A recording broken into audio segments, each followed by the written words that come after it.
Maune Irami, Miele Memeda, Isika Duango, Esumi na Leta, Hall Pupum Dextri, Jonovich Joseph Ranambo, Miele Jinu, a Wulia Pankakalevo and Elia, the Blave Blave. I Nkeke Gwenyesia, Hallelujah. Yo comme notre dom nya pokade le voice radio di so tu ran pompo ku de David mu alasi pochicho alegbegbe yo fuklo gbogbola esime apetola pe adakavula gbova apetola pa peme me dakpe na apetola egba me se abe David chiane me se abe mimila kokone. Hallelujah. This is a special day. Hallelujah. Dear sweet We're bride, getting into the hunt. Plumb up to our elbows.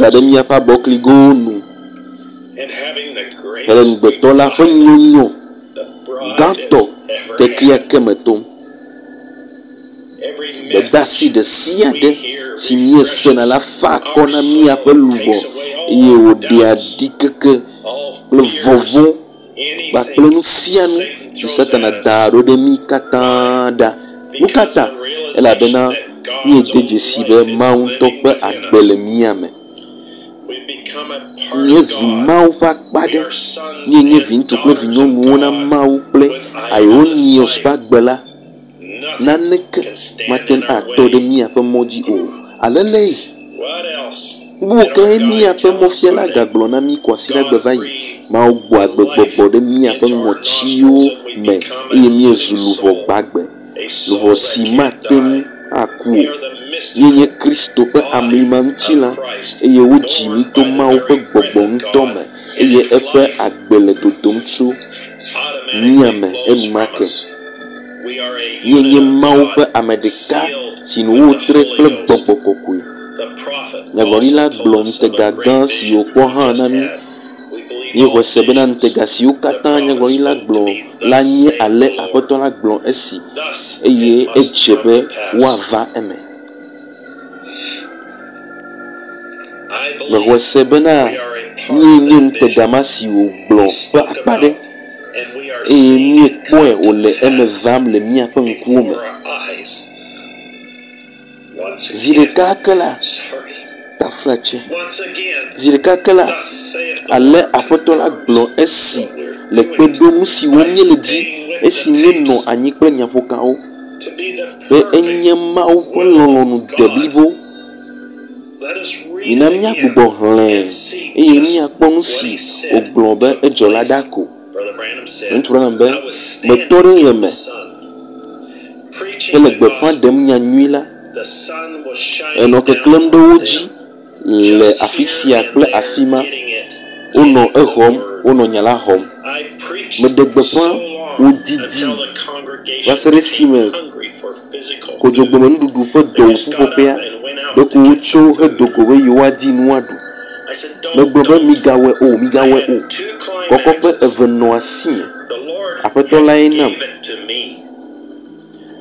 me kpodo kunye le ewowo me me tore tefema hele nukpom eye mele do kunye kpom be mele gbepa dem esia me dede si be amewo jenu wa be dole wo le ntila mene eye viade ko hon eye viade ko ye gatro gbo ne fie me pe vovon lio adien ke minama blok ko pe gbanto la nami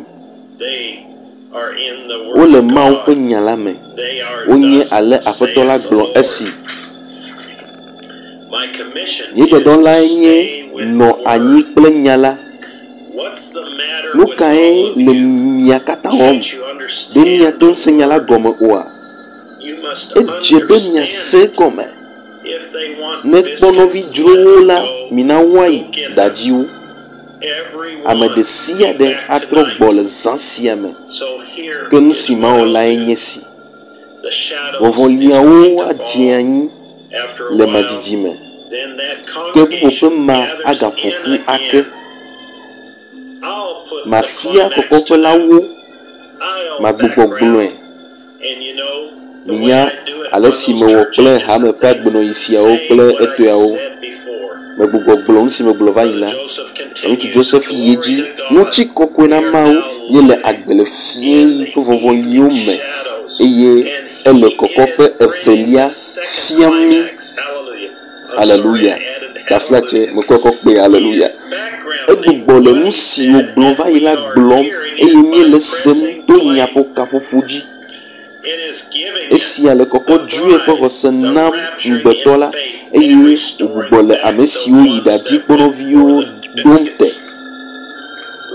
Mina míaƒo ƒu ɖe du le ga ɖeka me le wɔle me Jeffersonville ƒe game esime Mawu ƒe gbedeasi tsɔ la na míaƒe ŋkeke la agbugbɔ de gbeƒã hamea ƒe agbenɔyiwo esime míase Yesu Kristo ƒe ɖeɖefia la. Ade nane ko efli le me, ɖeka eve nane ko ene me. Miɖo ŋku edzi be ŋutegãwo nye ke ale aƒetɔ la gblɔ esi wònye. Nu kae wògblɔ be adzɔ azɔ? Ŋutsu la be magbugbɔ gblɔe ku ɖe nya la nu eye emegbe la ku ɖe kɔkɔƒe gã kple dzianyi sia nu. Ɣeyiɣi ka gɔ wòanye wòakafu Mawu. Nɔvi ŋutsu Joseph Branham. Ŋɔŋlɔ siwo woahlẽ le dzadzraɖo me na gbedasia ƒe sese etsɔ le ga ɖeka me Jeffersonville ƒe game. Nyaɖeɖefia tagbã kpikui,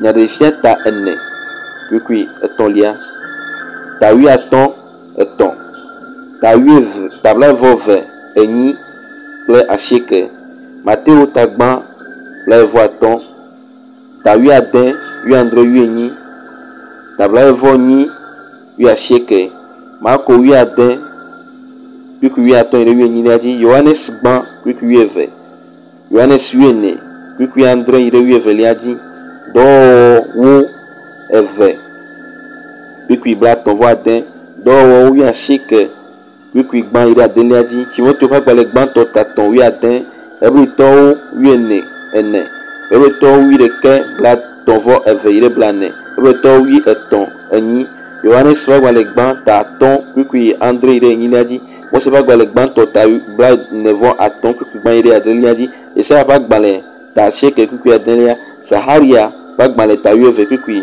asieke yi ɖe wuienelia dzi.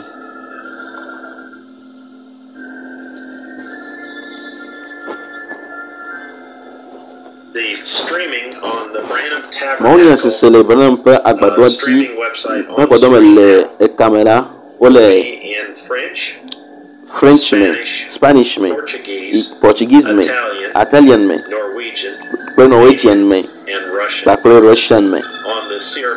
Le Sierra Vista Fellowship si ke le skrinua dzi fifia la miakpɔ egbe mamlɛwo le xexea katã me le teƒe ma kple nyaƒokawo siwo gɔme woɖe la miakpɔ katã le edzi mɔ le yra mi eye miatsɔ linka yi da ɖe teƒe sia na video si ke miese va yi la eye ahu ŋɔŋlɔ la miazi edzi ko le gɔme eye miakpɔ video aɖe si ke mieƒo va yi kpɔ ku ɖe kɔkɔƒe Sunset ƒe alilikpoa tia se ŋutsu ƒe ku ɖe eƒe ebe nuwo la ke akplɔ Joseph hã adzo elabe mekpɔ ekɔtɔ nuƒoƒo si me le teƒe ma eye mese eye gake menye ma mekpɔtɔ le ŋutega me elabe mekpɔtɔ le ŋutega me ke enumake la esi mede dzesi la wonɔ mi mate ŋu akpɔ gake wokplɔ mi ɖe mɔdɔlɔ ƒoƒo ma me si ke le abe toxɔ ene wokplɔ mi ɖe mɔdɔlɔ ƒoƒo ma me atɔ̃ eye me susui azɔ ne ku ƒe dɔ la anye ɖeka la ke atɔ̃ nyi amenuveve ke menɔ esia nu eye megblɔ be o nye gbedeasi ƒe vavae nye kɔkɔƒe velia ma wokpɔna be atsɔ gbedeasi va nam tso aƒetɔ la gbɔ eye medeli kple medeli sesie kple nye gbalẽ si metɔ deli o Yesu nu ka ne dze ma wɔ medzi be miase esia nyigba ɖe eɖe ko ekpo mia tsi dzimaɖiɖi o misiwo katã miaƒe agbea la eku ɖe sia nu Et nous avons des systèmes d'application dit là. On lena Kristo bo sonyo ma enyi ele Kristo bo sonyo ma anyi Kristo bo sonyo ma apare ne do tu ya. Il sait. Il y a des fiat bravo veta ya de pe dollar ma e ntuna gbo na. Be amesi le ku yan de ya mela.